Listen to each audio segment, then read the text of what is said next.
ദശമസ്കന്ധത്തിൽ 37-ാമത്തെ അധ്യായമാണ്. അമ്മ ബിന്ദു മുരളി, പാലക്കാടാണ് അമ്മയുടെ സ്ഥലം.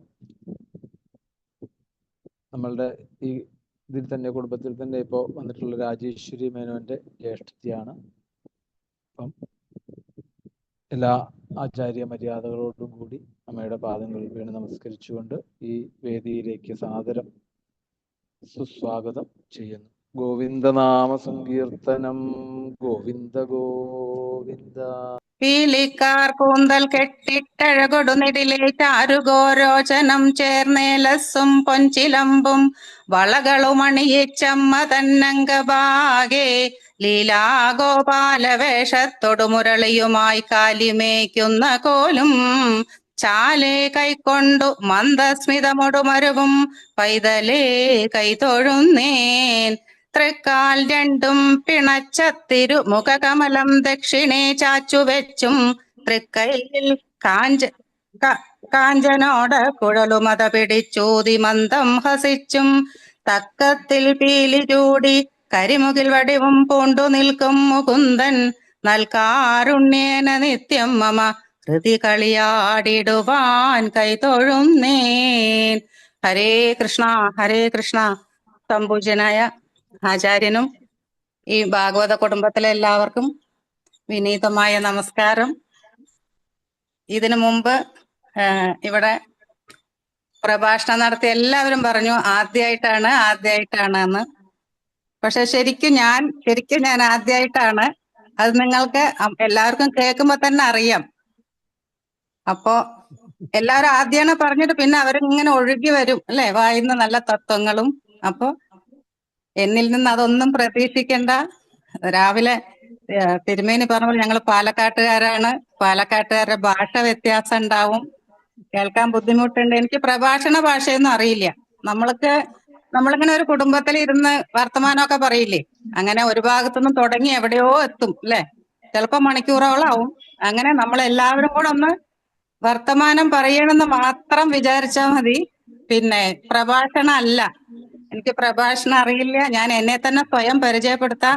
എന്റെ പേര് ബിന്ദു മുരളീധരൻ ആണെങ്കിലും റെക്കോർഡ് വഴിക്ക് എന്റെ അച്ഛനും അമ്മയിട്ട പേര് മിത്രവിന്ദയാണ്.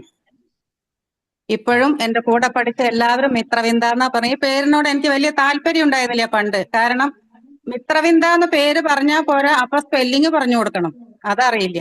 പിന്നെ മിത്ര ബിന്ദു ആണോ മിത്രവിന്ദയാണോ അങ്ങനെ പറഞ്ഞു കൊടുക്കണം. അങ്ങനെ താല്പര്യം ഉണ്ടായില്ല. പക്ഷെ ഇപ്പോ ഞാൻ ചെറുതായിട്ട്, അധികമില്ല, ചെറുതായിട്ടൊരു അഹങ്കാരം എനിക്കുണ്ട് ആ പേര് കിട്ടിയതിന്. പിന്നെ ആ മിത്രവിന്ദയ്ക്ക് തന്നെ ഒരു മുരളീധരനെയാണ് ഭഗവാൻ തന്നത്. അത് ഞാൻ ഭഗവാന്റെ ഒരു ഗിഫ്റ്റായിട്ട് സ്വീകരിച്ചിട്ട് ഭഗവാന്റെ പാദത്തിൽ ഞാൻ ശിരസർപ്പിക്കുന്നു. പിന്നെ ഞാൻ കുറെ കാലം ബോംബെയിലായിരുന്നു. ബോംബെയിലാണെങ്കിലും എന്റെ ഗുരു കൃഷ്ണപ്രിയ തങ്കമണി പിള്ളയാണ് എന്റെ ഗുരു. നാരായണീയം വായിക്കാൻ പറഞ്ഞാൽ ഭഗവാൻ അനുഗ്രഹം കൊണ്ട് ചാടി കയറി വായിക്കും. അതിനപ്പുറം ഭാഗവതം വായിക്കും, അത്രേ ഉള്ളൂ. അങ്ങനെ അവിടുത്തെ ജീവിതമൊക്കെ ഞങ്ങൾ ഇവിടെ നാട്ടിൽ സെറ്റിലായിരിക്കുകയാണ്. ഇവിടെ ഞങ്ങൾക്ക് ചെറിയൊരു നാരായണീയ സമിതിന്റെ പേര് വൃന്ദാവനം. ഞങ്ങൾ അതിനകത്ത് തന്നെ കളിക്കുന്ന ആൾക്കാരാണ്. അതായത് ഞങ്ങളുടെ അമ്പലമുണ്ട്, അവിടെ പോയി വായിക്കും. മാസത്തിൽ എല്ലാ രോഹിണിക്കും നാരായണീയം. അങ്ങനെ ചെറിയ ഇതിനകത്ത് ചുറ്റിപ്പറ്റിയിട്ടുള്ളതേ അറിയുള്ളൂ, പുറത്തേക്കുള്ളത് എനിക്കറിയില്ല. അങ്ങനെയാണ് എന്റെ അനിയത്തി രാജി, ഏടത്തിയമ്മയുടെ അനിയത്തിയാണ് രാജി, എന്നെ വിളിച്ച് ഈ കുടുംബത്തിലേക്ക് എന്നെ കൊണ്ടുവന്നത്. ആദ്യം ഞാൻ കുറച്ച് നിരസിച്ചു. എനിക്ക് നിങ്ങൾക്ക് എല്ലാവർക്കും അറിയാവുന്ന കാര്യമാണ്. കാരണം എനിക്ക് ഈ മൊബൈല് വരെ മ്യൂട്ട് ചെയ്യുക, അൺമ്യൂട്ട് ചെയ്യുക, അതൊക്കെ പഠിച്ചിട്ട് കുറച്ചേ ആയിട്ടുള്ളൂ. അപ്പോ അത് ഞാൻ ആദ്യത്തെ ദിവസം തന്നെ എനിക്ക് എടുക്കാൻ കിട്ടിയില്ല. എന്നിട്ട് വേറൊരു അധ്യായമാണ് ആചാര്യൻ എനിക്ക് വായിക്കാൻ തന്നത്. അത്രേ അറിവുള്ളൂ, മൊബൈലിനെ പറ്റി ഒന്നും അറിയില്ല. അപ്പൊ ഞാൻ രാജിയോട് പറഞ്ഞു, പറ്റില്ല രാജി, എനിക്ക് അത്ര പരിചയമില്ല. അപ്പം അങ്ങനെ രാജി പറഞ്ഞു പറ്റില്ല ചേച്ചി. രാജിക്ക് ഞാൻ ഇടയ്ക്ക് കീർത്തനങ്ങൾ അയച്ചു കൊടുക്കാനുണ്ട്. അപ്പൊ രാജി വിചാരിച്ചു എനിക്ക് എന്തൊക്കെയോ അറിവുണ്ട്, അതിന്റെ പേരിലാണ് ഇവിടെ കൊണ്ടുവന്നത്. അത് കഴിഞ്ഞു, ശരി ഞാൻ വായിക്കാം. അപ്പൊ ഒരു മാസം മുമ്പ് ലിസ്റ്റ് വന്നപ്പോഴാണ് ഞാൻ വീണ്ടും സ്പെല്ലിംഗ് വായിച്ചു നോക്കി. പ്രഭാഷണം ആണോ? അതെ, പ്രഭാഷണം തന്നെയാണ്. ഞാൻ ഉടനെ രാജി, അത് പറ്റില്ല രാജി, എനിക്ക് പറ്റില്ല. അപ്പൊ രാജി പറഞ്ഞ ഉത്തരം, മലയാളം അറിയാത്ത എന്നെ കൊണ്ട് തിരുമേനി പറയിപ്പിക്കുന്നു, ഇംഗ്ലീഷിൽ പറഞ്ഞാൽ മതി പറഞ്ഞു. പിന്നെയാണ് ചേച്ചി അതുകൊണ്ട് സമ്മതിക്കില്ല പറഞ്ഞു. ഇപ്പൊ എന്റെ ഇത് പൾസ് റേറ്റ് നോക്കിയാൽ 200 ഉണ്ടാവും. അത്രയ്ക്കും ശക്തമായിട്ടാണ് എന്റെ നെഞ്ചിടിക്കണ്.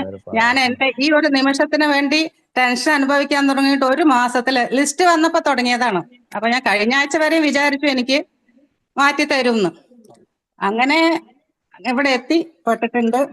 പിന്നെ എനിക്ക് ആരെയും നേരിട്ട് പരിചയമില്ല, പരിചയം വേണ്ട. ഈ 7 ദിവസം മൊബൈൽ അങ്ങോട്ട് രാവിലെ തുറക്കുമ്പോ എന്റെ അമ്മയൊക്കെ ഇരിക്കണ പോലെ ഇരിക്കണതേ, വലിയ ചന്ദനമൊക്കെ ഇട്ട് മുണ്ടും വേഷ്ടിയൊക്കെ ഇട്ട്. എന്റെ അമ്മ ഒരുപാട് അങ്ങനെ കീർത്തനങ്ങളൊക്കെ പാടാറുണ്ട്, എല്ലാം പാടും. അങ്ങനെ അമ്മയൊക്കെ ഒരു ഓർമ്മയില്, അതൊക്കെ വലിയ സന്തോഷം. പിന്നെ ആചാര്യനെ പറ്റിയിട്ടും ഞാൻ ഇതുവരെ ആചാര്യനോട് സംസാരിച്ചിട്ടില്ല. രാജി പറഞ്ഞതാണ് സംസാരിക്കാൻ, നമ്പറൊക്കെ തന്നു. ഉള്ളില് ഭയം കൊണ്ടാണ്. പക്ഷെ എനിക്ക് ആ സമർപ്പണ മനോഭാവം ഞാനിപ്പോ ഈ 7 ദിവസമായിട്ട് അനുഭവിക്കുന്നുണ്ട്.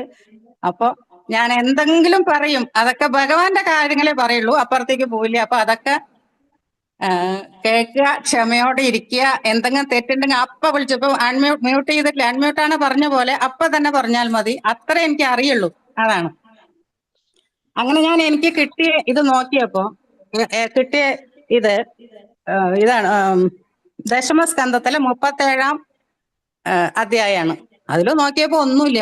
കേശിയും വധിക്കുന്നുണ്ട്, വ്യാമോസരനെ വധിക്കുന്നുണ്ട്. ഞാൻ അത് വെച്ച് എങ്ങനെ അരമണിക്കൂർ പറയും? പിന്നെ അമ്മമാരൊക്കെ പറഞ്ഞ പോലെ കുറെ ഇതിന് പോണം, തത്വത്തിലേക്ക് പോണം.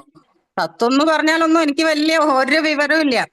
അങ്ങനെ അപ്പൊ ഭഗവാൻ എന്റെ ഉള്ളിലിരുന്ന് പറഞ്ഞു, ഒരു കാര്യം ചെയ്യും, അത് രണ്ടാൾക്കൊന്നും അല്ല ഞാൻ മുക്തിയൊന്നും കൊടുത്തിരിക്കണത്. ഒരുപാട് പേർക്ക് മുക്തി കൊടുത്തിട്ടുണ്ട്, ഒരുപാട് പേർക്ക് ചിലവർ അഹങ്കാരം തീർത്തിട്ടുണ്ട്. അങ്ങനെ അതെല്ലാം കൂടി ഒരൊറ്റ പറച്ചിൽ അങ്ങോട്ട് പറഞ്ഞോളാൻ പറഞ്ഞു അകത്തിരുന്നിട്ട്. അങ്ങനെ ഞാൻ അതിനുള്ള തുടക്കാണ്. എവിടെ എത്തിക്കുന്നോ എവിടെ അവസാനിക്കുന്നോ അറിയില്ല. അപ്പൊ പ്രഭാഷണം പോലെ കേൾക്കണ്ട, ഒരു കുഞ്ഞു അനിയത്തി അല്ലെങ്കിൽ മകള് അല്ലെങ്കിൽ ചേച്ചി, അങ്ങനെ പെങ്ങള്, അങ്ങനെ ആരെങ്കിലും ആയിട്ട് എന്നെ സ്വീകരിക്കുക. ഞാൻ പറയണ കാര്യങ്ങള് മനസ്സാൽ സന്തോഷമായിട്ട് സ്വീകരിക്കുക. അപ്പൊ ഞാനൊരു കീർത്തനം ചൊല്ലുന്നുണ്ട്.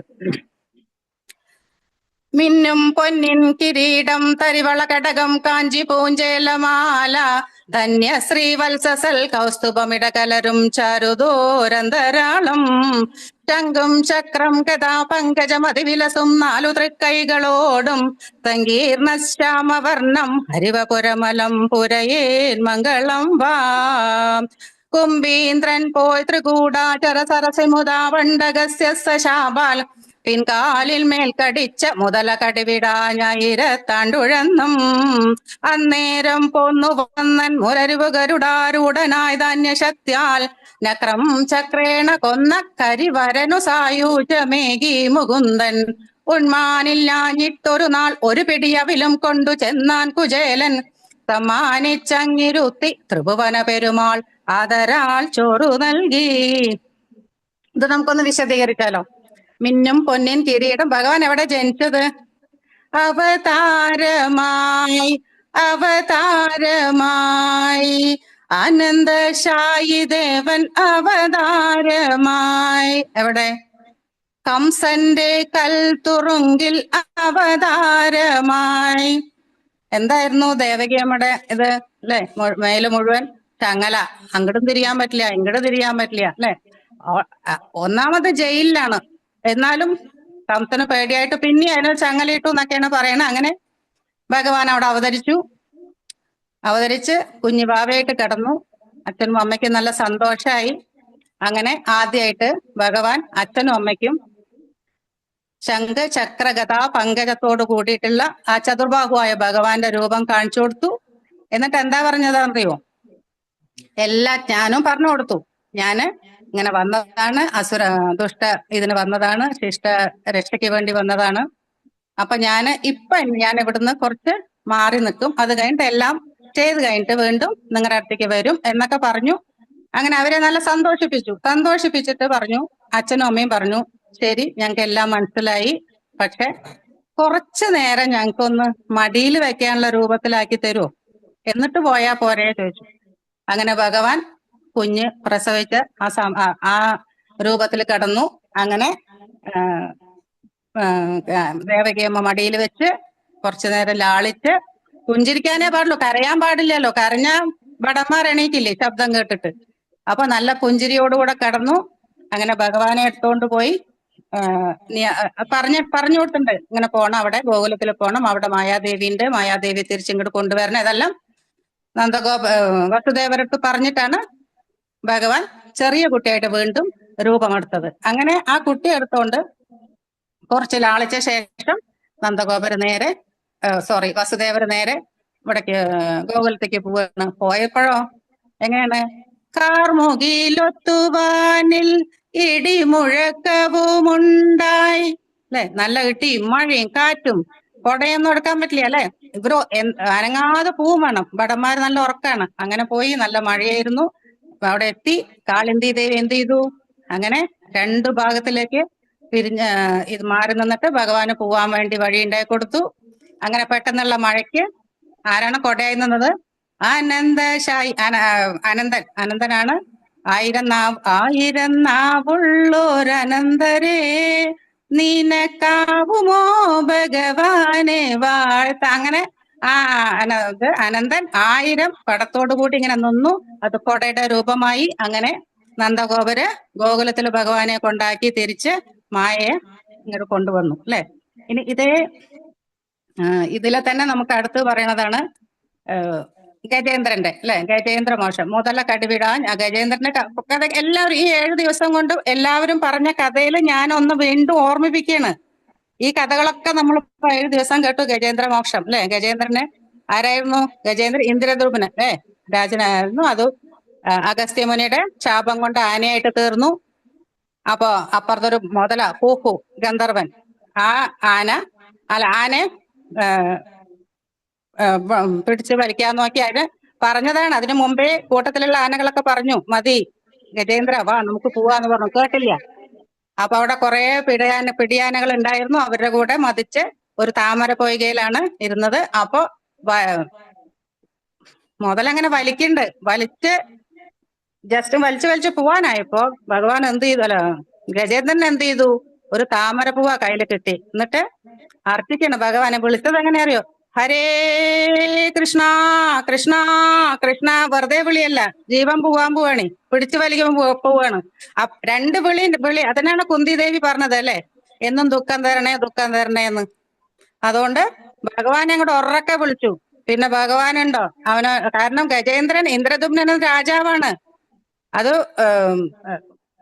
ഭഗവാന്റെ പൂജയിൽ തന്നെ മുഴുകിയിരുന്നിട്ടാണ് അഗസ്ത്യ മഹർഷി വന്നപ്പോ അത് അതിഥി സൽക്കാരം നൽകിയില്ല. പിന്നെ മഹർഷിമാര് വേഗം ശാപം കൊടുക്കാനൊക്കെ വലിയ മിടുക്കന്മാരാണല്ലോ. അപ്പൊ അങ്ങനെ ശപിച്ചതാണ്, നീയെ ആനയായിട്ട് പോയിട്ട് അങ്ങനെ ചെയ്യാതെ.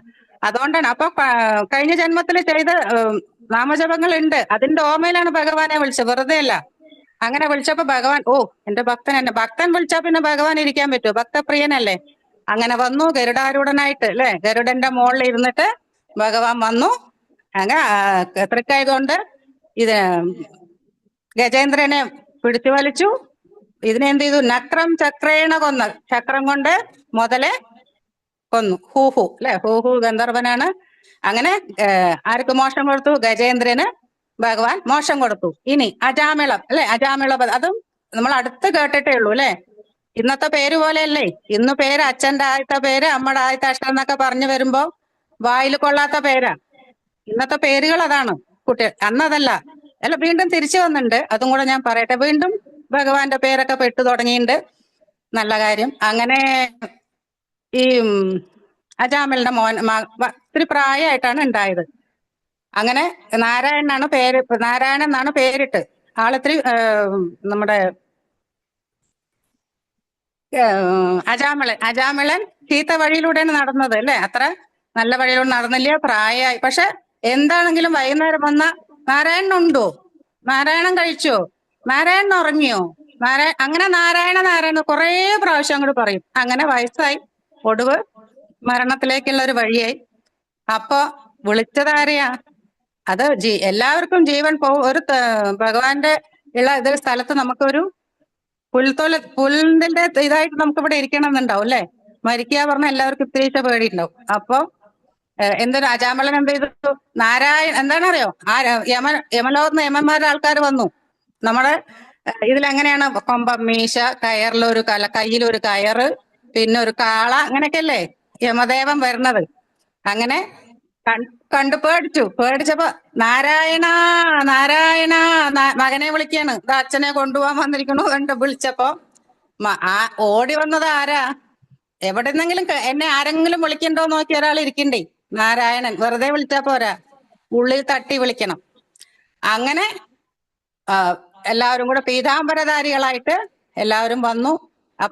വന്നപ്പോ കണ്ട കാഴ്ച ഈ അജാമിലിനെ കൊണ്ടുപോവാണ്. തൊടരുത് എന്ന് പറഞ്ഞു. ആര്? എന്തേ? ഇവര് കൊറേ ദുഷ്പ്രവർത്തികൾ ചെയ്തിട്ടുണ്ട്.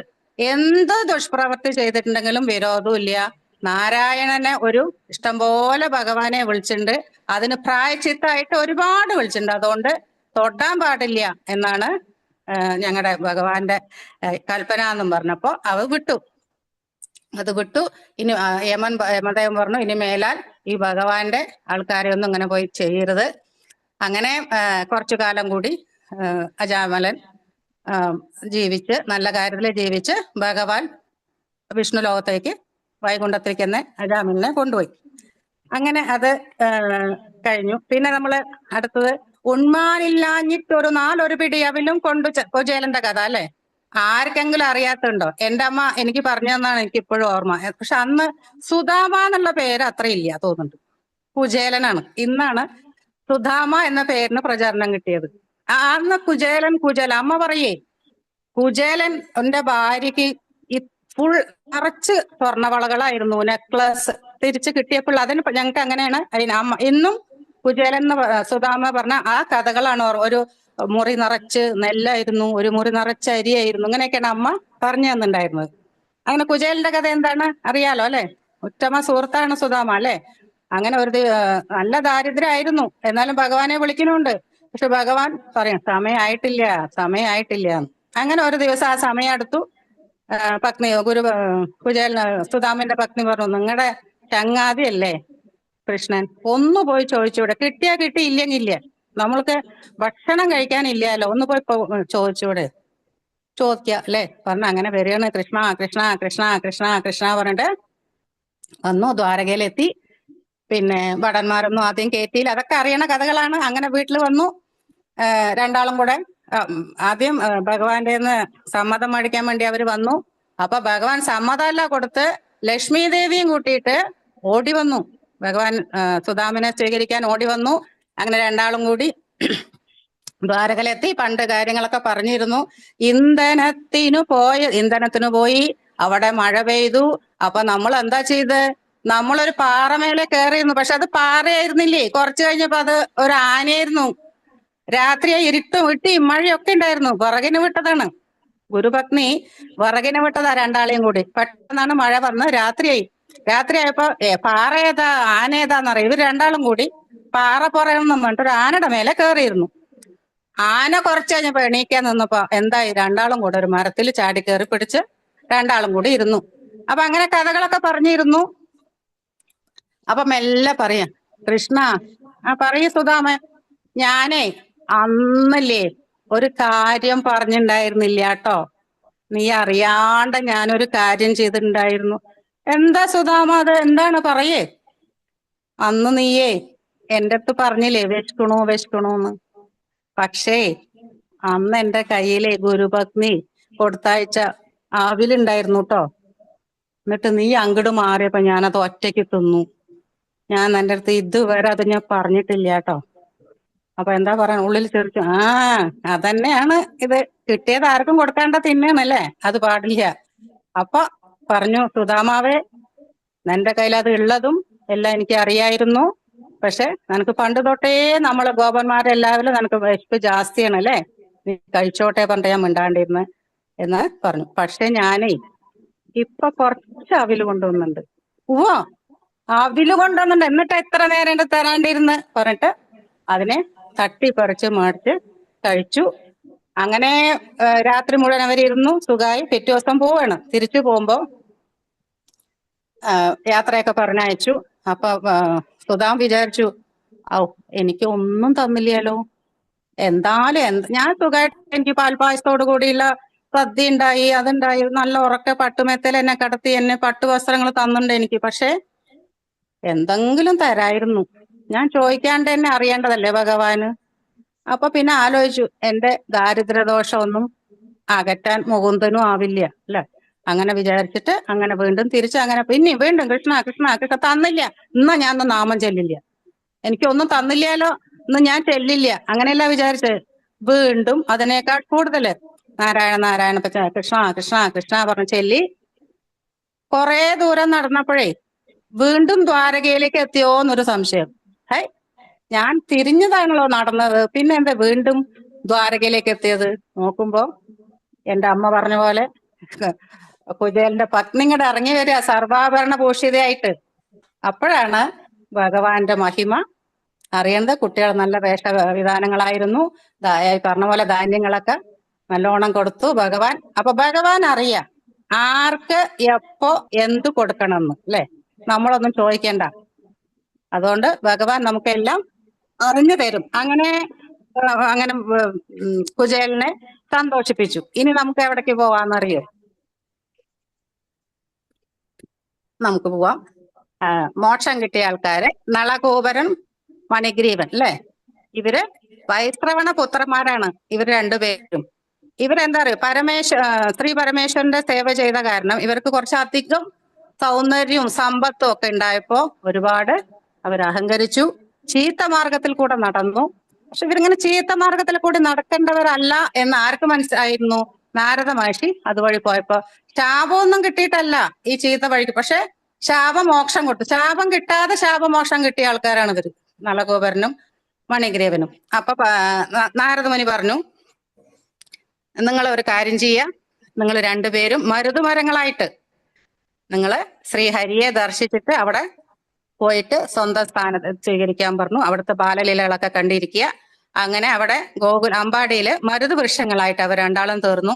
അവിടെ നിന്നു. അങ്ങനെ ഒരു അതെല്ലാം കണ്ടു, അവിടുത്തെ ബാലലീല കണ്ട് സന്തോഷമായിട്ടിരുന്നു. അങ്ങനെ ഒരു ദിവസം ആ സമയത്ത് ഒരു ദിവസം ഇന്നത്തെ പോലെ മിക്സിയിൽ അടിച്ചിട്ടല്ല വെണ്ണ എടുക്കുക, അറിയാലോ, കടോലിങ്ങനെ കടഞ്ഞ് എടുക്കും അമ്മമാരൊക്കെ. പ്രത്യേകിച്ച് അന്നന്നാളേക്കുള്ളതല്ല, അവിടെ ഗോകുലത്തിലെ പറഞ്ഞ അവരെ വരുമാന മാർഗം തന്നെ അതാണ് അല്ലെ. പാല് വെക്കുക, മോര് വെക്കുക, വെണ്ണ വെക്കുക, അങ്ങനെയുള്ളത്. അങ്ങനെ യശോദാമ്മ അങ്ങനെ ഇരുന്ന് കടയായിരുന്നു. തൈര് കടയണ സമയത്ത് ഭഗവാൻ അങ്ങനെ നോക്കി നിൽക്കുക. അങ്ങനെ ഓടി വന്ന് മടിയിൽ ചാടി കേറിയിരുന്നു പാല് കുടിക്കാൻ തുടങ്ങി. അങ്ങനെ പാല് കുടിച്ച് അങ്ങനെ രസം കേറി കുടിച്ചോണ്ടിരിക്കും. ഇടക്കണ്ണിട്ട് നോക്കണ്ട അമ്മേ അല്ലേ. ആ സമയത്താണ് യശോദാമ്മയ്ക്ക് ഒരു കാര്യം ഓർമ്മ വന്നേ. പാലടുപ്പത്ത്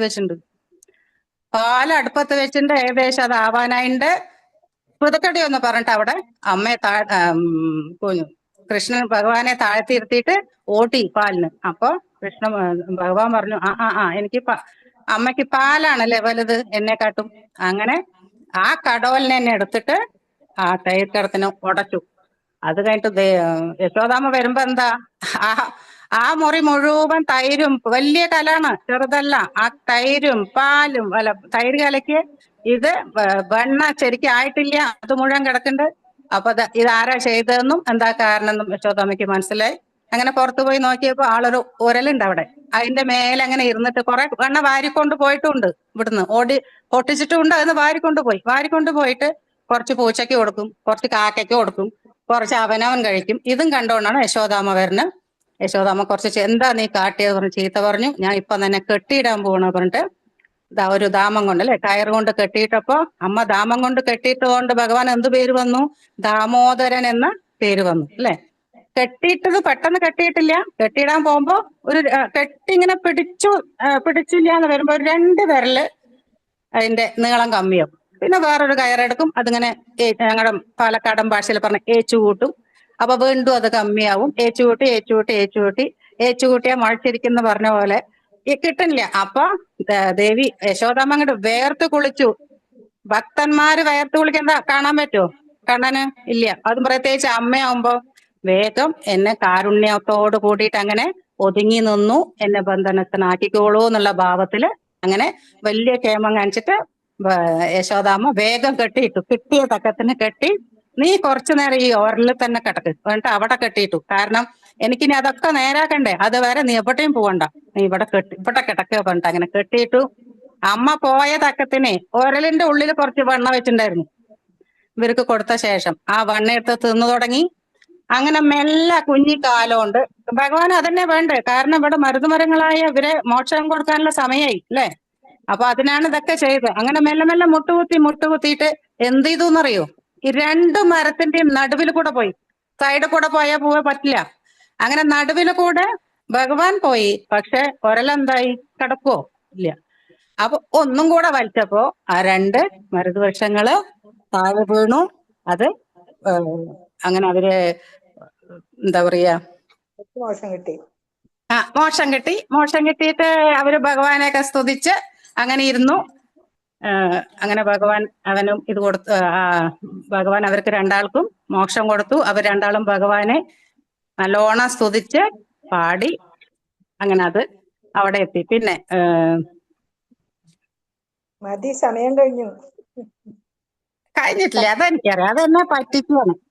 നമ്മുടെ അമ്പാടിയിലുള്ള ബാലലീലകളെ പറ്റി നോക്കാം അല്ലെ. കുറെ ബാലലീല എന്തൊക്കെയാണ്, ഒന്ന് രണ്ടെണ്ണം പറയാന്ന് കൈ പറഞ്ഞ പോലെ ശരിക്കുള്ള ആചാര്യം പറയും സമയം കഴിഞ്ഞു നിർത്താൻ. അപ്പൊ ഞാൻ പെടും. അതുകൊണ്ട് ചെറിയ ബാലലീലകൾ കുറച്ച് പറയാം. ഒരു ഗോപികയുടെ വീട്ടില് നെയ്യുണ്ടാക്കിയായിരുന്നു. അത് നെയ്യപ്പം. നമ്മളെ പോലെ എണ്ണയും നെയ്യും കൂടെ മിക്സ് അല്ല കേട്ടോ, പ്യുവർ നെയ്യാണ്. അവരുണ്ടാക്കിയ നെയ്യ് തന്നെ ഫുള്ള് നെയ്യപ്പാണ് ഉണ്ടാക്കണം. അതിന്റെ മണം വന്നു ഭഗവാന്. ഓട്ടിപ്പോയപ്പോ കൊടുത്തു. രണ്ടെണ്ണം കൊടുത്ത പറഞ്ഞു എനിക്ക് ഇനിയും വേണം പറഞ്ഞു. നിനക്കല്ലത്, ഞാൻ എന്റെ അച്ഛനെ കാണാൻ പോവാണ്. അവിടെ എന്റെ അച്ഛനുണ്ട്, ഏട്ടനുണ്ട്, എല്ലാവരും ഉണ്ട്. അവർക്ക് കൊടുക്കാനാണ്. എന്റെ വീട്ടിലേക്ക് ഞാൻ പോവാണ്, വിരുന്ന് പോവാണ്. അവർക്ക് ശരി. അപ്പൊ മാറിയിരുന്നു. എന്തിലാണ് ആക്കണം എന്നൊക്കെ നോക്കിയിരുന്നു. ഒരു ഡബ്ബ നിറച്ചാക്കി അങ്ങനെ ഒരു സ്ഥലത്ത് എടുത്തു വെച്ചു. വേർത്ത് കുളിച്ചു. അങ്ങനെ പോവാൻ പറ്റില്ല. അങ്ങനെ കുളിക്കാൻ പോയി.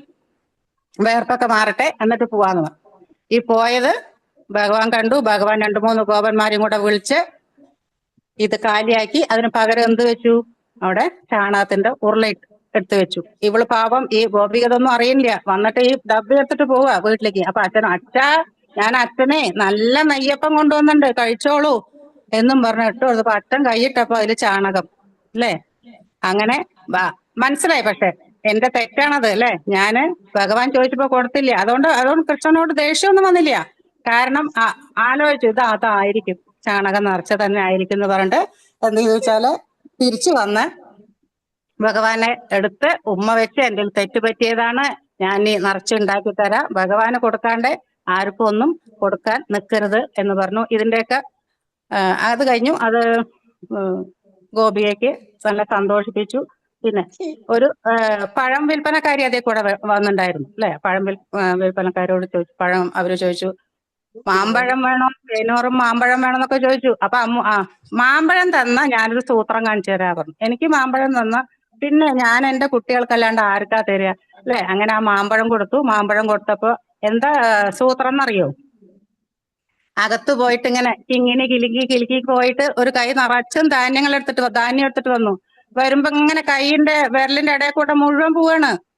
കുറച്ച് കിട്ടില്ല, ഒരു 10-15 മണി കിട്ടും. ഇതാ അമ്മൂമ്മ അത് വെച്ചോ പറഞ്ഞിട്ട് ആ കൊട്ടയിൽ ഇട്ട് കൊടുത്തു. അങ്ങനെ പഴം വിൽപ്പനക്കാർ പഴമൊക്കെ വിറ്റ് കഴിഞ്ഞ ശേഷം വീട്ടിലെത്തി കൊട്ട ഇറക്കി നോക്കിയപ്പോൾ ആ കൊട്ടയിൽ മുഴുവൻ എന്താണ്? ധാന്യങ്ങളായി അല്ലെ. അങ്ങനെ പലരെയും സന്തോഷിപ്പിച്ച് അങ്ങനെയൊക്കെ ഇരിക്കുന്ന സമയത്ത് ഒരു ദിവസം ഗോപക്കുട്ടികളും ഏട്ടനും എല്ലാവരും ബലരാമൻ എല്ലാവരും കൂടെ ഓട്ടി വന്നു. യശോദാമ്മേ കണ്ണൻ ഇത് തിന്നുണ്ട്, മണ്ണ് തിന്നുണ്ട് കേട്ടോ, മണ്ണ് തിന്നുണ്ട്. അങ്ങനെ ചെയ്യില്ല മണ്ണ് ഞങ്ങളൊക്കെ നേരിട്ട് കണ്ടതാണ് പറഞ്ഞു. യശോദാമ്മ അങ്ങോട്ട് ഓടിപ്പോയിട്ട് അവിടെ ചോദിച്ചു, എന്താ ഞാൻ നിനക്ക് വെണ്ണ തരണത് കമ്മിയായിട്ടാണോ നീ മണ്ണ് തിന്നണ്? ഞാൻ ചോദിക്കുമ്പോ വെണ്ണ തരാറില്ലേ, പിന്നെ എന്തിനാ മണ്ണ് തിന്നണ്? ഇല്ല അമ്മേ, വെറുതെ പറയണവര്, ഞാൻ തിന്നിട്ടില്ല. അവര് ഉവ്വ യശോദാമ്മേ, അവര് ചങ്ങാതിമാര് വെറുതെ പറയാണ്. അപ്പൊ രണ്ടാളും അങ്ങടും ഇങ്ങടും പറയുന്നുണ്ട് വെറുതെ പറയണം. അപ്പൊ കണ്ണൻ പറഞ്ഞു, സത്യമായി ഞാൻ തിന്നിട്ടില്ല അമ്മേ. എന്നാ നീ വായ തുറക്ക്. എന്നാ ശരി, അമ്മയ്ക്ക് നിന്ന് കാണിച്ചു കൊടുക്കാൻ പറഞ്ഞു. വായ അങ്ങോട്ട് തുറന്നപ്പോ മണ്ണാണോ അവിടെ കണ്ടത്? അല്ല, എന്തൊക്കെയാ കണ്ട്? അന്തരീക്ഷം മുഴുവൻ കണ്ടു, ദിക്കുകൾ കണ്ടു, പർവ്വതങ്ങൾ കണ്ടു, ദ്വീപുകൾ കണ്ടു, സമുദ്രങ്ങള്, നക്ഷത്രങ്ങള്, അങ്ങനെ ഇതെല്ലാം കൂടി സർവ്വലോകങ്ങളും കണ്ടു. ജലം കണ്ടു, തേജസ് കണ്ടു, വായു, ആകാശം. ഇതിന്റെ ഇടയിൽ ഒരു കാര്യം കൂടെ കണ്ടു. എന്താണെന്നറിയോ? യശോദാമ്മ അങ്ങനെ വടിയും പിടിച്ചിരിക്കുക ഒരു മുക്കില്. അപ്പൊ എന്തായി? വായിൽ കണ്ടിട്ട് ശോതാഭുവനമഖിലവും ഭീതിയാൽ ചൊന്നീ വണ്ണം നീ എന്തുണ്ണി മുറുക്കിയിടുക മുഖരം വയ്യ പേടിച്ചു നിൽപ്പാനെയ്യും പാലും തരാം ഞാൻ പൈതലനഹിതമായി കേട്ടുടൻ വാ മുറുക്കിയിട്ടയ്യോ കാണായതെല്ലാം കളവത് കരുതി പോരെ ഞാൻ കൈതൊഴുന്നേൻ. അയ്യോ കണ്ണ വേണ്ട വേണ്ട, മുറുക്ക് വായ അങ്ങോട്ട് അടച്ചു വെക്കൂ, വായ അടച്ചു വെക്കൂ, എനിക്കൊന്നും കാണണ്ട പറഞ്ഞപ്പോ ഭഗവാൻ വായ അടക്കി. അപ്പൊ യശോദാമ്മയ്ക്ക് പിന്നെ ഒന്നും മായയാലൊന്നും ഓർമ്മയില്ല. അങ്ങനെ യശോദാമ്മയെ സന്തോഷിപ്പിച്ചു. ഇനി ഒന്ന് രണ്ട് പേർ അഹങ്കാരം തീർത്തുണ്ട്. ആരെയാണ്? അത് ഇന്ദ്രന്റെ അല്ലേ? ഇന്ദ്രന്റെ അഹങ്കാരം എങ്ങനെ തീർത്തത്? ഒരു ദിവസം ഭഗവാൻ നോക്കുമ്പോഴേ ഭയങ്കര തിരക്ക് എല്ലാവർക്കും, അത് ചെയ്യണു ഇത് ചെയ്യണു, ഒരു യാഗത്തിനുള്ളൊരു പുറപ്പാട്. അപ്പൊ എന്താ അവിടെ വിശേഷം? ഇന്നെന്താ വിശേഷം? അപ്പൊ പറഞ്ഞു, ഇന്ന് ഒരു ഇന്ദ്രയാഗം ഉണ്ട്. എന്തിനാ ചെയ്യണമെന്നോ? ഇന്ദ്രനാണ് നമുക്ക് മഴ പെയ്ക്കുന്നത് അല്ലേ? മഴയില്ലെങ്കിൽ എന്തെങ്കിലും നടക്കുവോ? കൃഷി ആവട്ടെ, പശുക്കൾക്ക് വെള്ളം വേണം, നമ്മുടെ ആവശ്യങ്ങൾക്ക് വേണം അല്ലേ? കഷ്ടാച്ചാ, അത് ഇന്ദ്രനൊന്നല്ല, അത് നമ്മൾ ജീവികളുടെ പുണ്യം കൊണ്ടാണ് പെയ്യണത്. ഇപ്പൊ വലിയ വലിയ മരങ്ങളില്, വലിയ വലിയ കാടുകളിൽ മഴ പെയ്യുന്നുണ്ട്. ആ മരങ്ങൾ ഇന്ദ്രന് ബലി കൊടുത്തിട്ടാണോ? അല്ല, അല്ലാണ്ട് ഇന്ദ്രനൊന്നും അല്ല മഴ പെയ്ക്കുന്നത് എന്ന് പറഞ്ഞു. അങ്ങനെ അവർക്ക് പറഞ്ഞു കൊടുത്തപ്പോ, കാര്യം പറഞ്ഞപ്പോ കാര്യം മനസ്സിലായി. അവര് അവിടെ യാഗം കഴിക്കാണ്ട് ഗോകുലത്തേക്ക് തിരിച്ചു വന്നു. അങ്ങനെ തിരിച്ചു വന്നപ്പോ ഇത് മനസ്സിലാക്കിയ ഇന്ദ്രൻ പറഞ്ഞു, ഇന്ദ്രൻ ദേഷ്യം വന്ന് എന്ത് ചെയ്തു? പ്രളയം ഉണ്ടാക്കിയിട്ട് നമുക്ക് ഈ ഗോകുലത്തിനെ നശിപ്പിക്കാം എന്ന് അങ്ങനെ ചിന്തിച്ച് വലിയ കാറ്റും മഴയും ഒക്കെ പ്രളയമൊക്കെ വന്നു. അപ്പൊ എന്ത് ചെയ്തു ഭഗവാൻ? ഇടത് കൈയിൽ ഒരു ചൂണ്ടുവിരലില് ഗോവർദ്ധന പർവ്വതത്തെ പൊക്കി നിർത്തിയിട്ട് എല്ലാ ഗോകുലവാസികള് സ്ഥാവര ജംഗമം എല്ലാം കൂടി അതിലേക്ക് വന്നു നിന്നു. ഇന്ദ്രനും നോക്കി കാണണതേ ഈ ഭഗവാൻ ഇങ്ങനെ, ഓ ഈ ചെറിയ ചെക്കനല്ലേ, അതൊക്കെ കുറച്ച് കഴിയുമ്പോ എന്താവും? ഇടും പറഞ്ഞു താഴ്ത്തിടും, നോക്കിക്കോളൻ പറഞ്ഞിട്ട് അങ്ങനെ ഇരുന്നു. പക്ഷെ സംഭവിച്ചത് എന്താണ്? ഇന്ദ്രന്റെ അവിടുത്തെ വെള്ളമൊക്കെ കഴിഞ്ഞു, മേഘങ്ങളൊക്കെ കാറ്റുകൊണ്ട് പോയി, അവിടെ മഴ പെയ്യുന്നു. അങ്ങനെ പേടിച്ച് ഓടി തിരിച്ച് അവൻ അപമാനം സഹിക്കാൻ വയ്യാണ്ട് ഇന്ദ്രൻ വന്നു. തെറ്റ് മനസ്സിലാക്കി സ്വർണ്ണ കാമധേനുവിന്റെ ഒപ്പം വന്ന് ഭഗവാനെ നമസ്കരിച്ചു. അങ്ങനെ ഭഗവാനെ സ്തുതിച്ചു. അങ്ങനെ ചെറിയൊരു അഹങ്കാരം മാറ്റിക്കൊടുത്തു. പിന്നെ ഒരു അഹങ്കാരം കുറച്ച് അത്രയില്ലേ, ആർക്കാണെന്നറിയോ? അർജുനന് ചെറിയൊരു അഹങ്കാരം ഉണ്ടായിരുന്നു. അത് സന്താന ഗോപാലത്തിലൂടെയാണ് അത് മാറ്റിക്കൊടുത്തത് അല്ലെ? ഗുരുവിന്റെ, അത് എല്ലാവർക്കും അറിയാം. ഗുരുവിന് 8 മക്കളുണ്ടായിരുന്നു. 8 മക്കളും മരിച്ചുപോയി, പ്രസവത്തിൽ തന്നെ മരിച്ചുപോയി. അങ്ങനെ മരിച്ചുപോയി. ഭഗവാൻ ബാക്കി 9ാമത് ഉണ്ടായപ്പോ അർജുനൻ കൃഷ്ണന് ഇവിടെ നല്ല പരിചയമുള്ളത് കൊണ്ട് അവിടെ അർജുനും അവിടെ ആ വീട്ടിലേക്ക് വരാനുള്ള അധികാരം ഉണ്ടായിരുന്നു. അങ്ങനെ ഒരു ദിവസം പറഞ്ഞപ്പോ ഇങ്ങനെ ഗുരു പറഞ്ഞു, ഇങ്ങനെയൊക്കെ ഉണ്ടായി, 7-8 മക്കളുണ്ടായി, ഒന്നും അതിനെന്താ, ഞാൻ അടുത്ത് ഉണ്ടാവുമ്പോ നമുക്ക് ഞാൻ അതിൽ എന്തൊക്കെയോ ഈ പറഞ്ഞ പോലെ ഭഗവാനോട് ഒരു വാക്കുപോലും പറഞ്ഞില്ല അല്ലെ? ഇങ്ങനെ ഒരു സംഭവം ഉണ്ട് കൃഷ്ണ, എന്താ വേണ്ട? അതൊന്നും പറഞ്ഞില്ല. അങ്ങനെ ശരസമൂഹം, ദിവ്യാസ്ത്രം, അങ്ങനെ എല്ലാം കൂടി ഒരു ശരക്കൂട്ടം, ശരങ്ങളോടൊരു കൂട്ടാക്കിയിട്ട് ഒരു ഈറ്റില്ലത്തിന് ഒരു ഇത് കൊടുത്തു, സംരക്ഷണം കൊടുത്തു. അങ്ങനെ സംരക്ഷണം കൊടുത്തു. അങ്ങനെ ഗുരുപത്നി പ്രസവിക്കാനായി. ഒരു കരച്ചിൽ പോലും കാണാനില്ല. അവിടെ എന്തുണ്ടായി? അവിടെ ഭഗവാൻ തിരിച്ചു വന്നു പറഞ്ഞു അർജുനനോട്, 8 എണ്ണത്തിന്റെ മൃതയെങ്കിലും കാണാൻ പറ്റി, ഇവിടെ അതുപോലും നീ കാണാനില്ല, എന്താ ചെയ്ത്? അങ്ങനെ ഇങ്ങനെയൊക്കെ പറഞ്ഞ് കുറെ അർജുനനെ ചീത്ത പറയാൻ തുടങ്ങി. അപ്പോൾ അതൊക്കെ കേട്ട് ഭഗവാൻ അങ്ങനെ നിൽക്കുന്നുണ്ട്. അങ്ങനെ ഭഗവാൻ അങ്ങനെ അത് കഴിഞ്ഞിട്ട് ആയിട്ടില്ല, എനിക്ക് പോവാനായിട്ടില്ല, കുറച്ചും കൂടി അഹങ്കാരമുണ്ട്, അതും കൂടെ തീരട്ടെ പറഞ്ഞിട്ട് പുഞ്ചിരിച്ചുകൊണ്ട് നിൽക്കുക. അങ്ങനെ ഈ ചീത്ത പറഞ്ഞ കേട്ടപ്പോ ഭഗവാൻ എന്ത് ചെയ്തു? സൈഡിലേക്ക് മാറി നിന്നു. അർജുനൻ അവിടെ അഗ്നികുണ്ഡം കൂട്ടി ചാടിയില്ല എന്ന് പറയുമ്പോഴേക്കും ഭഗവാൻ ഓടി വന്ന് കയ്യിൽ പിടിച്ചു. എന്താ ചെയ്യണ പറഞ്ഞു. ഇങ്ങനെയൊക്കെ അവിടുത്തെ എല്ലാ കാര്യങ്ങളും പറഞ്ഞു. വാ നമുക്കൊരു സ്ഥലത്തേക്ക് പോവാ പറഞ്ഞിട്ട്, ഈ KSRTC ഫാസ്റ്റ് പാസഞ്ചർ എന്നൊക്കെ ഇല്ല എന്ന പോലെ നല്ല സ്പീഡുള്ള ഒരു രഥത്തിൽ അങ്ങോട്ട് അതിവേഗത്തിൽ പായുന്ന രഥം എന്നാ പറഞ്ഞിരിക്കുന്നത്. അങ്ങനെ ചക്രവാളം കടന്ന് പടിഞ്ഞാറേ ദിക്കിലേക്ക് രണ്ടാളും കൂടെ പോയി. അങ്ങനെ അവിടെ ഒരു സ്ഥലത്തെത്തി. കൂരാക്കൂരി ഇരുട്ടാണ്. പക്ഷെ ഭഗവാന്റെ കയ്യിലുള്ള സുദർശനം കൊണ്ട് അങ്ങോട്ട് ഭയങ്കരമായിട്ട് പ്രകാശം. അർജുനന് ഒന്നും കാണുന്നില്ല, പ്രകാശം കൊണ്ടാ. അങ്ങനെ അർജുനന് അവിടെ ഈ ബ്രാഹ്മണ പുത്രന്മാർ ഇരിക്കുന്നത് ഭഗവാൻ കാണിച്ചു കൊടുത്തു. ഈ ഒരു ഇത് എൻ്റെ സ്ഥാനം വൈകുണ്ഠ ലോകം കാണിച്ചു തരാം. ഇതാണ് വാചാമഗോചരമാണ് ആ വൈകുണ്ഠത്തിന്റെ പേര്. ഈ വൈകുണ്ഠം നിനക്കൊന്ന് കാണിച്ചു തരണം എന്നുണ്ടായിരുന്നു എനിക്ക്, അല്ലെ? ഇടയ്ക്കിടയ്ക്ക് എന്നെ അത്ര വിലയില്ലാണ്ടൊരു കാണിക്കലുണ്ട്, മനുഷ്യനാണ് പറഞ്ഞിട്ട്, അല്ലെ? അപ്പോ എന്റെ സ്ഥാനം കാണിച്ചു തരാൻ വേണ്ടിയിട്ടാണ് അവിടെ കൊണ്ടുവന്നത്. അതുകൊണ്ട് അവര് ആ പാണ്ഡുപുത്രനായ അർജുനെ രണ്ടാളും കൂടി ഈ പുത്രന്മാരെയൊക്കെ കൊണ്ടുവന്ന് ബ്രാഹ്മണനെ ഏൽപ്പിച്ചു. അങ്ങനെ അർജുനന് എന്താന്ന് കാര്യം മനസ്സിലായി. പിന്നെ അഹങ്കാരം തീർത്ത ആരുടെയാണ്? കാളിയൻ, അല്ലെ? കാളിയന്റെ ഓരോ എല്ലാവരും കൂടെ കാളിയന്റെ അടുത്ത് വെള്ളം കുടിക്കാനായിട്ട് പോയി എല്ലാവരും. അപ്പൊ അവിടെ ഇതുവരെ അത് വിഷം ചീറ്റിയിട്ട് 10 ഇതിൽ കൂടെ വിഷം ചീറ്റിയിട്ട് ചെടികളൊക്കെ ഉണങ്ങാൻ തുടങ്ങി, പൂക്കൾ ഉണ്ടാവാതിരിക്കുക. അപ്പൊ ഭഗവാൻ വന്ന് എന്ത് ചെയ്തു? ഭഗവാൻ കാളിന്തിയിൽ വെള്ളം കുടിക്കാനായി വന്നു. അങ്ങനെ ഇത് കണ്ടപ്പോ ദൂരേനെ കണ്ടു, കാളിയനെ കണ്ടപ്പോ ഭഗവാൻ അങ്ങനെ ഒരു ചാട്ടം ചാടി കാളിന്തിയിൽ. അങ്ങനെ കാളിയെ മർദ്ദനം തുടങ്ങി. അങ്ങനെ ചോരയൊക്കെ ചീറ്റാൻ തുടങ്ങി. ഇത് കാളിന്തി ചുവപ്പ് നിറമായിട്ട് മാറി. കാളിയൻ എന്ത് ചെയ്തു? ഭഗവാനെ ചുറ്റി മുറിഞ്ഞു, അല്ലെ? വരിഞ്ഞു, ഇങ്ങനെ വരിഞ്ഞു കെട്ടി. അപ്പൊ ഭഗവാനെ കാണാനേ ഇല്ല. അപ്പൊ ഇവിടെ ഗോപന്മാരുണ്ട്, കുട്ടികളുണ്ട്, പശുക്കുട്ടികളുണ്ട്. പറഞ്ഞു, അയ്യോ കണ്ണനില്ലാണ്ട് നമ്മൾ പോയാ യശോദാമ്മ എന്താ ചെയ്യാ? നമുക്കും ഇതിലേക്കൊക്കെ ചാടുക, നമുക്ക് എല്ലാവർക്കും പശുക്കുട്ടികളൊക്കെ നമുക്ക് ചാടുക പറഞ്ഞു. അങ്ങനെ ചാടാൻ നിൽക്കുമ്പോഴേക്കും ഭഗവാൻ അങ്ങനെ പുഞ്ചിരി തൂക്കി പൊങ്ങി വന്ന് അവരോട് അവര് ഭഗവാനെ കണ്ടപ്പോ പിന്നെ ചാടാനൊന്നും പോയില്ല. അങ്ങനെ ആ വരിഞ്ഞു നിൽക്കണ കാളിയനെ വിട്ടു. അങ്ങനെ കൊല്ലാനായിട്ട് നിൽക്കണ സമയത്താണ് കാളിയന്റെ പത്നിമാര് വന്നു. നല്ല ഒരു ഭക്തരാണ്, നല്ലോണം സ്തുതി പാടി. കാരണം ഇങ്ങനെ ഒന്നും ചെയ്യരുത് എന്ന് പറഞ്ഞു. അങ്ങനെ കാളിയൻ പത്നിമാരുടെ ഇത് കാരണമാണ് രക്ഷപ്പെട്ടത്, അല്ലെ? അതുകൊണ്ട് ഭഗവാനെ സ്തുതിച്ച് കാളിയന്റെയും എല്ലാ അഹങ്കാരവും മാറി. ഇനി കംസൻ കുറെ പേരെ ഭഗവാനെ കൊല്ലാൻ വേണ്ടി അയച്ചിട്ടുണ്ടായിരുന്നു, അല്ലെ?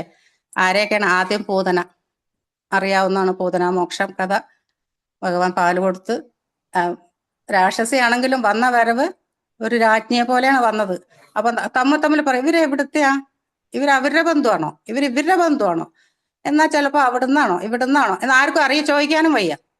അങ്ങനെ യശോദാമ്മ ചോദിച്ചു, വരൂ ഇരിക്കൂ എന്നൊക്കെ പറഞ്ഞ ആദ്യത്തെ മര്യാദ കാണിച്ചു. യശോദ അവർക്ക് ഇത്തിരി കുടിക്കാൻ വെള്ളം എടുക്കാൻ പോയ സമയത്ത് ഭഗവാൻ കിടക്കന്നിട്ടൊന്ന് നോക്കി. എന്താ ചോദിച്ചു. അങ്ങനെ വണ്ടിയിൽ കയറിയിരുന്ന് വിഷം പുരട്ടിയ മുല കൊടുത്തു, അല്ലെ? അങ്ങനെ കുടിച്ച് എന്നെ മതിയെ ജീവൻ അങ്ങോട്ട് പോവാനായപ്പോ പൂതന പറഞ്ഞേ, എന്നെ വിടൂ. ഞാൻ ഒരു പ്രാവശ്യം പിടിച്ചാ പിന്നെ ഞാൻ വിടില്ല. ആരെയും പിടിച്ചതാ, പിന്നെ ഞാൻ വിടില്ല എന്ന് പറഞ്ഞു. അങ്ങനെ പൂതനയുടെ മോക്ഷം കൊടുത്തു. പൂതനയുടെ ശരീരം ദഹിക്കുമ്പോഴൊക്കെ ചന്ദനത്തിന്റെ മണായിരുന്നു എന്നാ പറയണതേ. കാരണം ഭഗവാനാണ് എടുത്തിരിക്കുന്നത്, അല്ലെ? ജീവൻ. അപ്പൊ പൂതനയ്ക്ക് മോക്ഷം കൊടുത്തു ഭഗവാൻ. പിന്നെ ശകടാസുരൻ, ഭഗവാന് വയസ്സൊന്നും എത്തിയിട്ടില്ല. പക്ഷെ അവിടെ പക്കപ്പിറന്നാൾ നടത്തും. എല്ലാ മാസമുള്ള നാളിലും അവിടെ വിശേഷങ്ങൾ നടത്തും. അങ്ങനെ രാവിലെ എണിച്ച് കുളിപ്പിച്ച് യശോദാമ്മ ഭഗവാനെ അവിടെ കൊണ്ടു നിർത്തി. കുറെ പണികളുണ്ട്. ഉച്ചയ്ക്ക് പുറത്തുനിന്ന് ഊണ് കഴിക്കാനൊക്കെ ഉണ്ട്. അപ്പൊ അവര് അവിടെ കിടത്തിയിട്ട് പോകുമ്പോ 2-3 കുട്ടികളുണ്ടായിരുന്നു, ഗോപകുട്ടികൾ. അവരോട് പറഞ്ഞു, കുട്ടിയെ ഇവനെ നോക്കിക്കോളൂട്ടാ, ഞാൻ ഇപ്പൊ വരാമെന്ന് പറഞ്ഞിട്ട് യശോദാമ്മ പോയി എന്തോ പണി ചെയ്തിരിക്കുമ്പോ കട്ടപ്പെട്ടന്നൊരു ശബ്ദം. ഓട്ടി വന്നു. യശോദാമ്മ ഓട്ടി വന്നപ്പോ ഒരു വണ്ടി എന്നാൽ അത് കുട്ടിയെ കിടത്തുമ്പോഴാണോ നോക്കിയില്ല, ധൃതിയാണ്.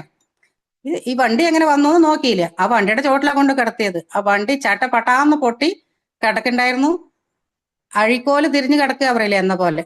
അപ്പൊ യശോദാമ്മ വന്ന് കുട്ടിയെ ചിരിച്ചുകൊണ്ട് കിടക്കുക. യശോദാമ്മ വന്ന് ഭാര്യ എടുത്തു. അപ്പൊ ഗോപകുട്ടികൾ പറഞ്ഞു, യശോദാമ്മേ ഈ കണ്ണന്റെ കാല് കൊണ്ടിട്ടാണ് ഈ വണ്ടി പൊട്ടിച്ചെതറിയത്, അതാണ്. അപ്പൊ യശോദാമ്മയ്ക്ക് അത് വിശ്വസിക്കാൻ പറ്റില്ല. കുഞ്ഞി കാല് പൊട്ടി. പക്ഷെ അതിനു മുമ്പ് നടന്ന പൂതനാമോഷം, അല്ലെ?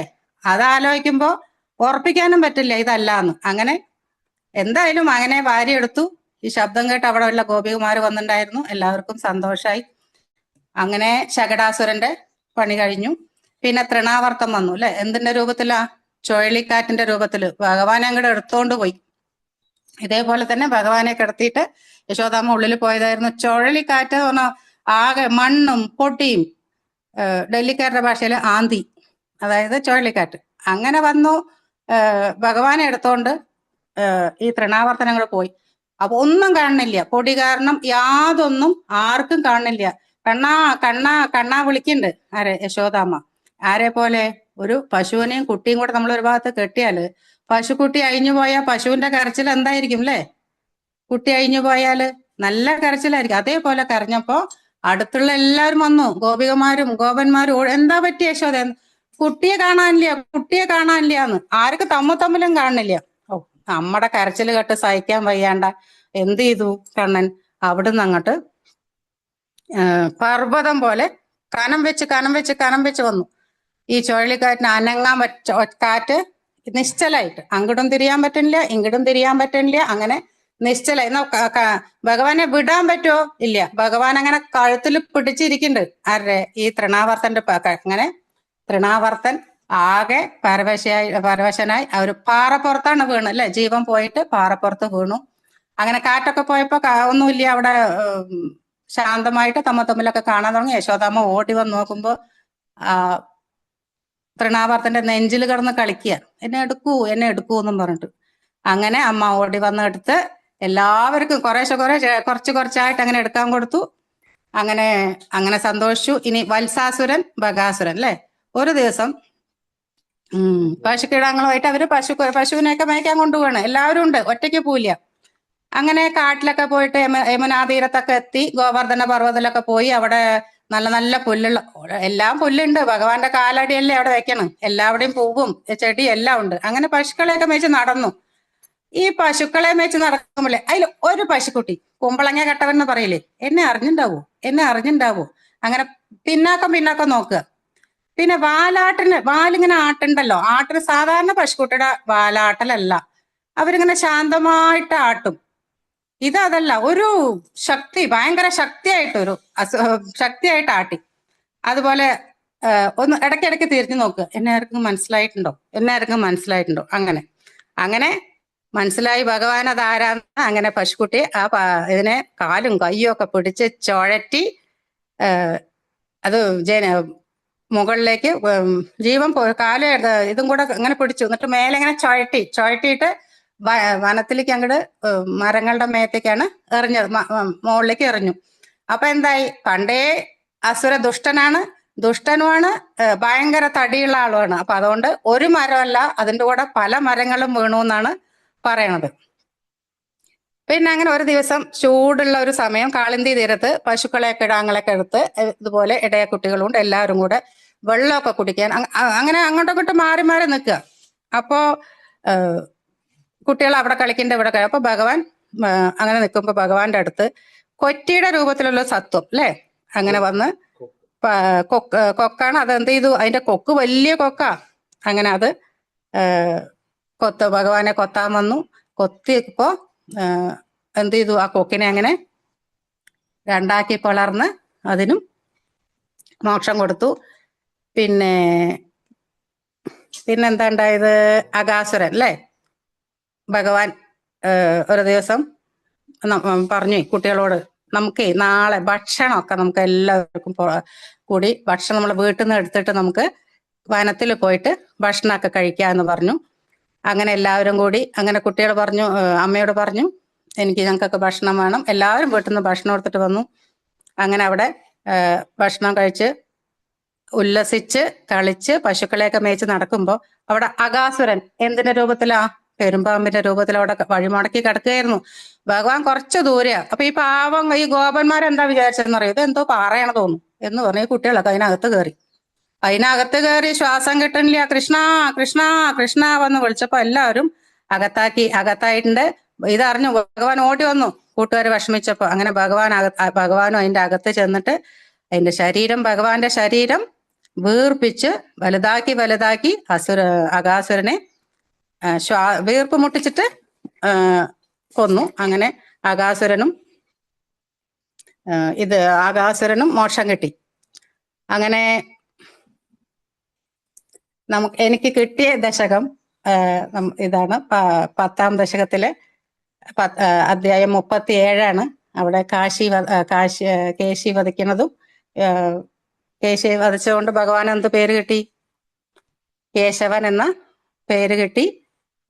എങ്ങനെയാണ് അവര് വന്നത്? ആകാശത്തിലൊക്കെ മേഘങ്ങളെയൊക്കെ ചിന്ന ഭിന്നാക്കിയിട്ട് കുതിരയുടെ ഒരു രൂപത്തിലാണ് പറഞ്ഞല്ലേ. കർണകടോരമായ ശബ്ദം ഉണ്ടാക്കിയിട്ട് സർവ്വജനത്തെയും പേടിപ്പിച്ചു. ആ ഭഗവാനെ കാണാണ്ട് അമ്പാടിയെ തകർത്തു. അങ്ങ് കാണാനില്ലല്ലോ, കണ്ണനെ കാണാനില്ല. എവിടെ എവിടെ കണ്ണൻ എവിടെ ചോദിച്ചിട്ട് വന്ന് അങ്ങനെ ഭൃഗുമഹർഷി ചവിട്ടിയില്ലേ, അതുപോലെ ഞാനൊന്ന് ചവിട്ടി നോക്കട്ടെ എന്നുള്ള ഭാവത്തിലാ വെടി ഭഗവാന്റെ നെഞ്ചത്തോട്ട് ഈ നെഞ്ചില് കുതിരക്കുളമ്പടി കൊണ്ട് ചവിട്ടാൻ പോയതാ. അങ്ങനെ ഭഗവാൻ അവിടുന്ന് മാറി ആ കുളമ്പടിയുടെ ഒഴിഞ്ഞു മാറിയിട്ട് വേഗത്തിൽ അവനെ ദൂരത്തേക്ക് വലിച്ചെറിഞ്ഞു. പക്ഷെ അവൻ മരിച്ചില്ല, പക്ഷെ ബോധം കെട്ടു. പിന്നെ പെട്ടെന്ന് ആ കോപത്തിന്റെ ഇതിൽ അവന് വീണ്ടും കോപം വന്നു, അല്ല ബോധം വന്നു. ഭഗവാനെ കൊല്ലാനായിട്ട് വന്നു. ഭഗവാൻ എന്താ ചെയ്തത്? ഭഗവാന്റെ കയ്യ് ഈ കേശിയുടെ വായിന്റെ അടുത്തേക്ക്, കുതിരയുടെ വായിന്റെ അടുത്തേക്ക് വെച്ചു കൊടുത്തു. എന്നിട്ട് രണ്ട് കാര്യങ്ങൾ ചെയ്തു. കൈയിനെ ഒരുപാട് വലുതാക്കുകയും ചെയ്തു. ലോഹം ഇരുമ്പ് പോലെ പഴുപ്പിച്ചു, ചൂട്. അപ്പൊ എന്തായിരിക്കും? ചുണ്ട്, കേശിയുടെ ചുണ്ടൊക്കെ അങ്ങനെ പോയി. അങ്ങനെ ഭഗവാൻ കൈ വലുതാക്കി പുറത്തേക്ക് എടുക്കാനും പറ്റാതായി, ശ്വാസം കിട്ടിയില്ല. അങ്ങനെ മലമൂത്ര വിസർജനം നടത്തിയിട്ടാണ് അത് താഴേക്ക് മരിച്ചു വീണത്. വെള്ളരിക്ക പൊട്ടും പോലെ പൊട്ടിയെന്നാണ് പറയണത്. അപ്പൊ വേഗം ഭഗവാൻ കയ്യെ എടുത്തു.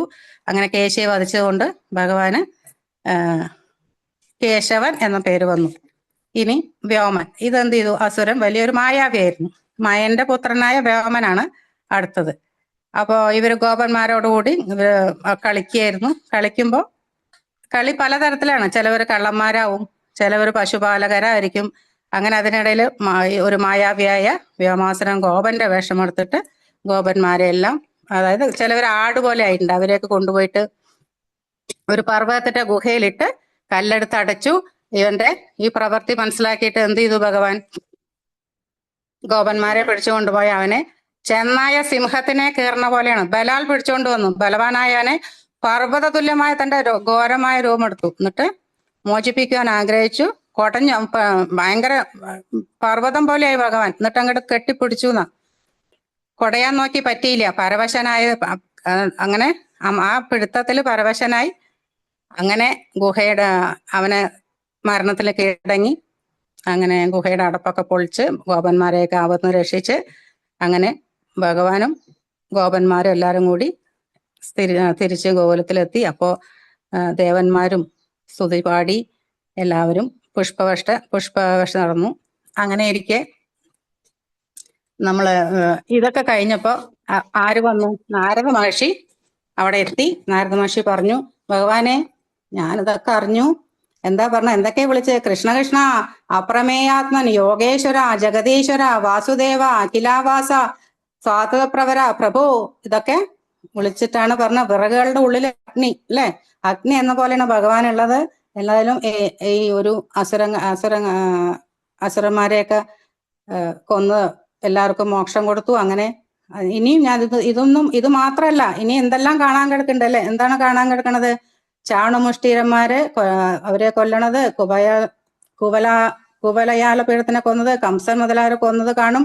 അതിനുശേഷം പഞ്ചനന, യവനൻ, മുരൻ, നരകം മുതലായ പദത്തെ ദർശിക്കും. പാരിജാത അപകരണം കേൾക്കും. ഇന്ദ്രപരാജയം കാണും, അല്ലെ? ഇതൊക്കെ നേരത്തെ തന്നെ മുൻകൂട്ടി കണ്ടിട്ടാണ് ഇതെല്ലാം ഇനി ഈ അവതാരത്തിൽ നടക്കാനുള്ളതാണ്, അല്ലെ? പൂർണ്ണാവതാരാണ്. നാരദൻ പറഞ്ഞു, ഞാൻ ഇതൊക്കെ കാണുന്നു. നമ്മളും അല്ലെ ഇതില് നമ്മുടെ സപ്താവേദിയില് ഓരോ ആചാര്യന്മാരുടെ വായിന്നും ഇങ്ങനെ കേട്ടിട്ടുണ്ട് ഓരോ കഥകളും. അങ്ങനെ അവിടെ അക്രൂരൻ വന്നു. കാലകിര കഴിഞ്ഞു. അക്രൂരൻ എന്തിനാ വന്നെന്നറിയോ? കംസൻ പറഞ്ഞയച്ചിട്ട് വന്നാണ്. അങ്ങനെ അങ്ങനെ അങ്ങോട്ട് പോവാൻ, മധുരാപുരിയിലേക്ക് പോവാനായിട്ട് റെഡിയായി നിന്നു. അപ്പോ അക്രൂരനൊന്നും അല്ല, ഇത് ക്രൂരനാണെന്നാ പറഞ്ഞത്. ഗോപികമാരെ ഭഗവാനെ കൊണ്ടുപോകാൻ വന്നതല്ലേ. ആരാ അങ്ങവർക്ക് അക്രൂരൻ എന്ന് പേരിട്ടു? അക്രൂരനല്ല, ക്രൂരനാ. ഞങ്ങളുടെ അടുത്തുനിന്ന് ഭഗവാനെ കൊണ്ടുപോകണ് അങ്ങനെ പറഞ്ഞു. പക്ഷെ അങ്ങനെ കൃഷ്ണൻ ഗോപന്മാരോടും കൂടി ഏട്ടനോടും കൂടി മധുരയ്ക്ക് പുറപ്പെട്ടു. അങ്ങനെ മധുരയിൽ പോണ വഴിക്ക് രാജവീതിയില് ആരെയൊക്കെ കണ്ടു? കുബ്ജ, അല്ലെ? ത്രിവക്ര, അവളെ കണ്ടു. വിളിച്ചു, സുന്ദരി വിളിച്ചു. സുന്ദരിയോ? ഞാനോ? തിരിഞ്ഞു നോക്കി, എന്നെയാണോ വിളിക്കണത്? അതെ. എന്താ കൊണ്ടുപോകണം? എവിടേക്കാ പോണത്? ഞാനേ കംസന് കുറിക്കൂട്ട് കൊണ്ടുപോവാ. കംസൻ ഞാൻ ഉണ്ടാക്കിയ കുറിക്കൂട്ടാണ് കഴിക്കുക, നല്ല മണമുള്ളതാക്കും. എന്നാ ഞങ്ങൾക്ക് ഇത്തിരി തരുമോ? പിന്നെ നിങ്ങൾക്ക് തരാണ്ട് ഞാൻ പിന്നെ കൊണ്ടുപോകും. അങ്ങനെ കുബ്ജൻ എന്ത് ചെയ്തു? ഭഗവാന് രണ്ടുപേർക്കും, ഏട്ടനും അനിയനും, കയ്യിലും എല്ലാ അങ്കുലിയും രണ്ട് സൈഡ് കാലിലും ഒക്കെ ഇട്ട് കൊടുത്തു, കയ്യിലിട്ട് കൊടുത്തു, നെറ്റിയിലിട്ട് കൊടുത്തു. അങ്ങനെ അവരെ സുന്ദരന്മാരാക്കി. അപ്പൊ എന്ത് ചെയ്തു ഭഗവാൻ? ഭഗവാന്റെ കാലോണ്ട് കുബ്ജയുടെ കാല് ഒന്ന് അമർത്തി രണ്ട് വിരലോണ്ട് ഒരൊറ്റ പൊക്ക് താടിയിൽ പിടിച്ച് എന്തായി? ആ മൂന്ന് ഇതില്ലാണ്ടായി, സുന്ദരിയായി. അങ്ങനെ മോക്ഷം കൊടുത്തു, സന്തോഷിപ്പിച്ചു. അങ്ങനെ അവര് പോയി. പിന്നെ ഒരു വെളുത്തേടം വരുന്നു, തേച്ച് ഇതിലൊക്കെ കളർ കൊടുക്കണ ആളാണ് ഇത്. കുറെ ഉണ്ട്. അപ്പൊ എവിടേക്കാ പോണ? ഞാൻ കംസന്റെ ഇതൊക്കെ തേച്ചത് കൊണ്ടു കൊടുക്കാൻ പോവാണ്. ഞങ്ങക്ക് 2 ഡ്രസ്സ് തരും. പിന്നെ കാലിക്കിടാങ്ങളെ മേടിച്ച് നടക്കണം നിങ്ങൾക്കാണ്, രാജാവിനെ പോലെ ഇത് ഡ്രസ്സ് തരാൻ പറ്റില്ല പറഞ്ഞു. അപ്പൊ എന്ത് ചെയ്തു? മോക്ഷം കൊടുത്തു. ഒരു കൈ കൊണ്ട്, ആ തൃക്കൈ കൊണ്ട് കൊന്നു. പിന്നെ പിന്നെ വന്നത് വാണിപ്പക്കാരൊക്കെ എല്ലാവരും ഭഗവാൻ ഓരോരോ സാധനങ്ങൾ കൊടുത്തു. ഒരു നെയ്ത്തുകാരൻ വന്നു, എവിടേക്കാ പോണ ചോദിച്ചു. അത് കംസനുള്ള തുണികൾ കൊണ്ടുപോകണ പറഞ്ഞു. ഞങ്ങൾക്ക് തരുമോ ചോദിച്ചു. പിന്നെ അത് കൊടുത്തു. ഏട്ടനും അനിയനും എല്ലാവരും കൊടുത്തപ്പോ അത് സന്തോഷമായി സ്വീകരിച്ചു. അങ്ങനെ സന്തോഷിപ്പിച്ചും കൊന്നു. അങ്ങനെ നടക്കുന്ന സമയത്ത് അങ്ങനെ എത്തി. ഇന്ദ്രധനുസ് പോലുള്ള ഒരു വില്ല് കണ്ട് അവിടെ ഇടത് കൈ കൊണ്ട് അതിനെ പൊട്ടിച്ചു. ഇതൊക്കെ നടത്തി അങ്ങനെ പോയി. അങ്ങനെ ഭഗവാൻ എവിടെ എത്തി? മധുരാപുരിയിലെത്തി. നഗരത്തിലിറങ്ങി കാഴ്ചയൊക്കെ കണ്ടു. അങ്ങനെ അവിടെ ശകടങ്ങളൊക്കെ വെച്ചിരിക്കുന്ന സ്ഥലമുണ്ട്, ഉദ്യാനം. അങ്ങനെ അവിടെ കംസൻ മല്ലയുദ്ധത്തിനൊക്കെ ഒരുങ്ങി നിൽക്കുന്ന സ്ഥലം അത്. പിന്നെ ആ ഭാഗമാണ്. സ്ഥലം അലങ്കരിച്ചു. മംഗള ഇതോ കൊട്ടും വാദ്യം ഒക്കെ ഉണ്ടായിരുന്നു. കംസൻ മാത്രം അതിൽ വിഷാദമായിട്ടിരുന്നു. അവിടെ ആരൊക്കെ വന്നു? ചാണൂരൻ, മുഷ്ടികൻ, കൂടൻ, ശലൻ, തോശലൻ, അങ്ങനെ അവരെല്ലാവരും എത്തി. യുദ്ധരംഗത്തേക്ക് എത്തി.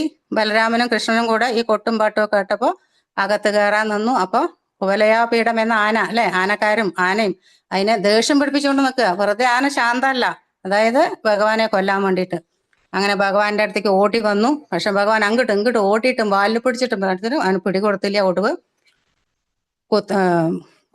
ഭഗവാന്റെ അടുത്തേക്ക് വാങ്ങി വന്നപ്പോ ആ ഭഗവാൻ ഇതിനെ ആനയുടെ കൊമ്പ് തന്നെ ഊരി അതന്നെ അതുകൊണ്ട് തന്നെ ആനയെ കൊന്നു.